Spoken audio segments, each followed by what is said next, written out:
Armstrong கொலையில் அரசியல் பின்னணி இல்லை என காங்கிரஸ் எம்பி கார்த்தி சிதம்பரம் செய்தியாளர் சந்திப்பில் தெரிவித்துள்ளார்.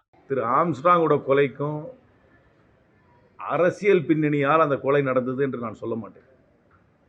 அது அவர்களுக்குள்ளே இல்லை முன்விரோதமா இல்லை வர்த்தக ரீதியாக வந்த ஒரு ஒரு ஒரு கருத்து வேறுபாடால் அந்த கொலை நடந்திருக்கலாமே தவிர அரசியல் காரணத்துக்காக அவர் ஒரு அரசியல் கட்சியோட பிரதிநிதி என்று முழுமையாக ஏற்றுக்கொள்கிறேன். அவர் அந்த அரசியல் கட்சியிலே ஒரு அரசியல் சித்தாந்தத்தை முன்வைப்பதால் அந்த கொலை நடந்ததாக நான் என்றைக்கும் சொன்னது கிடையாது. அதுவும் உண்மையும் கிடையாது.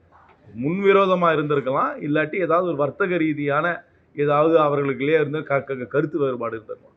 ஒன்று தெளிவாக தெரிஞ்சுங்க, அரசியல்வாதிகள் யாரும் ரவுடியாக மாறல. காலங்காலமாக அரசியல் கட்சியில் இருப்பவர்கள் யாரும் ரவுடியாக மாறவில்லை. ஆனால் சமீப காலமாக ரவுடிகள் பல பேர் போய் பல கட்சியில் தஞ்சமடைந்து விட்டார்கள்.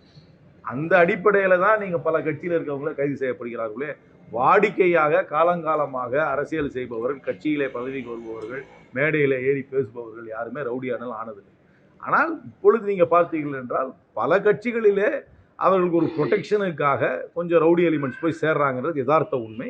குறிப்பாக பாஜகவில் முதலமைச்சர் அவர்களே ஒரு பட்டியலை இட்டார். 260 பேர் ரவுடி லிஸ்ட்டில் இருக்கிறவங்க 260 பேர் போய் பாஜகவில் சேர்ந்துருக்காங்க. அவங்க சேர்றதெல்லாம் பொலிட்டிக்கல் ப்ரொடெக்ஷனுக்காக போய் சேர்றது. அதனால் இந்த இது வந்து ஒரு பார்ட்டிக்கு பெரிய ப்ராப்ளமாக இருக்கலாம் பாஜக. அதே மாதிரி எல்லா கட்சியிலையும் இந்த மாதிரி பேக்ரவுண்ட் இருக்கவங்க சேர்ந்துருக்காங்க. அதனால் இதை வந்து அந்த அரசியல் கட்சிக்கு அவர்களுடைய நடத்தையை வந்து அரசியல் கட்சி மீது அந்த சாயத்தை பூசுவதை ஏற்றுக்கொள்ள முடியும். செய்திகளை உள்ளது உள்ளபடி தெரிந்து கொள்ள ரெஃப்ளெக்ட் நியூஸை சப்ஸ்கிரைப் பண்ணுங்க.